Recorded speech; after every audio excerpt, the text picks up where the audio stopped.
Hello. Quick walk around the car, just so people can have a quick look at it. Land Rover Discovery 2 TD5. It's done 160,000 miles. It's got its own little knocks and nicks here and there from being a factory plate. I haven't put that in there yet. I'm getting that.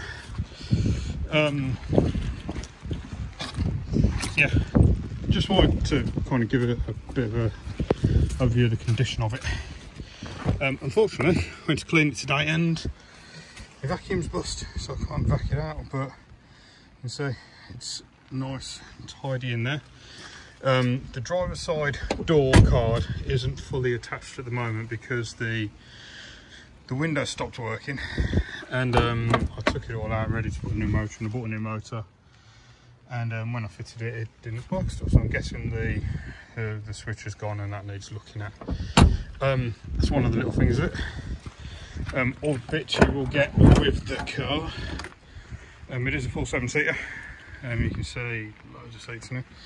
Try and drop one of these down. Get an idea what it's like in the boot. It's still got its low cover here. And that works fine. Just a bit mucky from me using it. Get that seat back down there.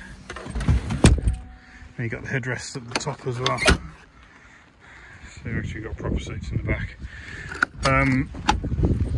Inside, if I step in, the step's still got hydraulics in it, which works fine. So you got a view of the car.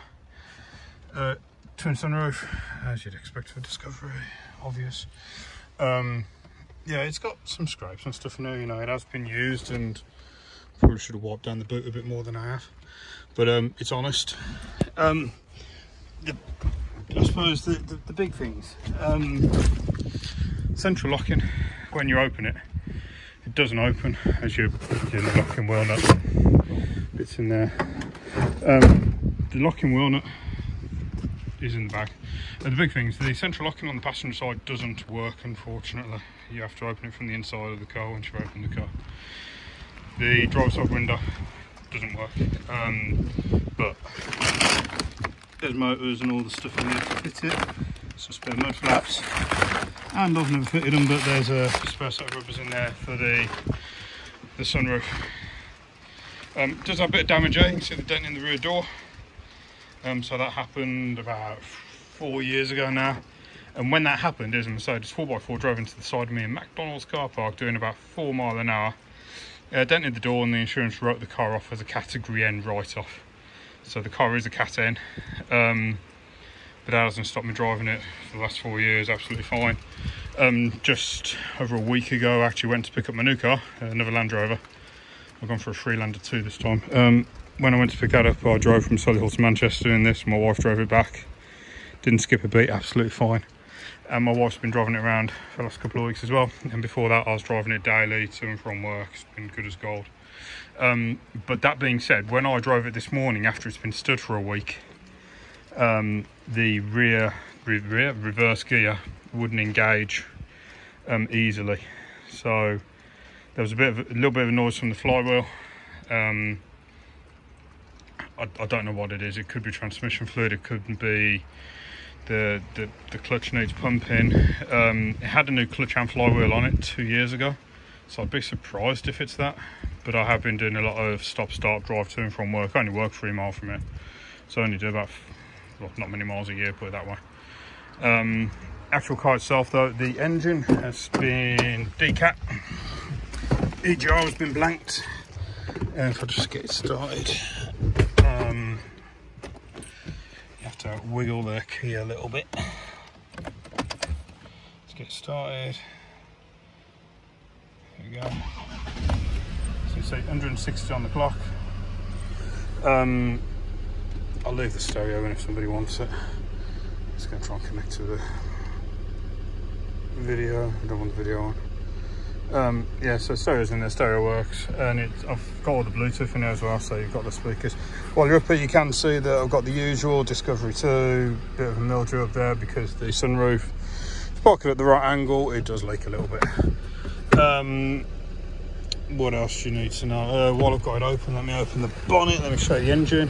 Now the actual engine pulls really nice, it drives really nice, loads of torque.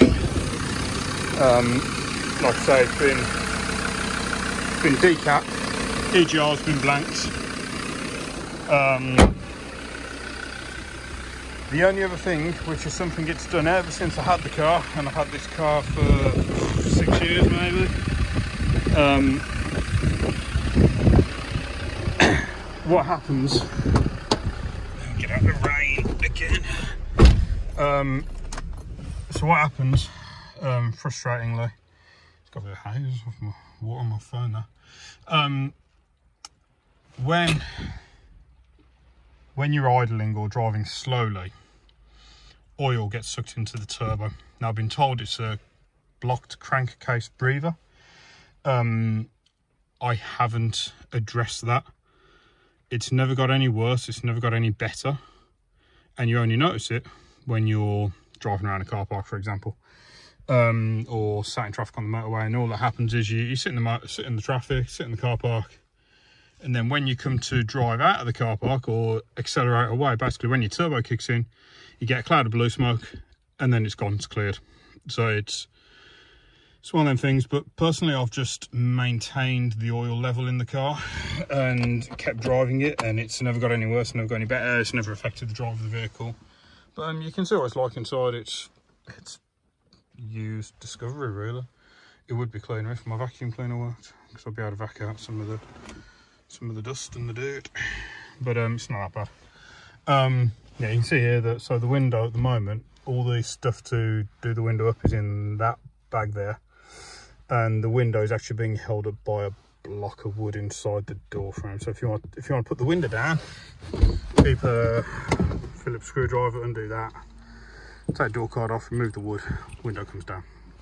That's how I've been doing it for the last few months, because when I came to fix what it was, I couldn't fix what it was, and it wound me up a bit, so I just left it. It's starting to get a little bit saggy on the roof lining here, but everywhere else is okay. But that's about it. So yeah, hopefully somebody's going to get it, they're going to love it. Get back on the, oh, it's got a rip on the seat because I'll slide in and out. Someone's going to get it, someone's going to love it, and but it's good use. Be sad to see the thing go. Absolutely love the car, but it serves its time for me now. On to a new one. So there you go.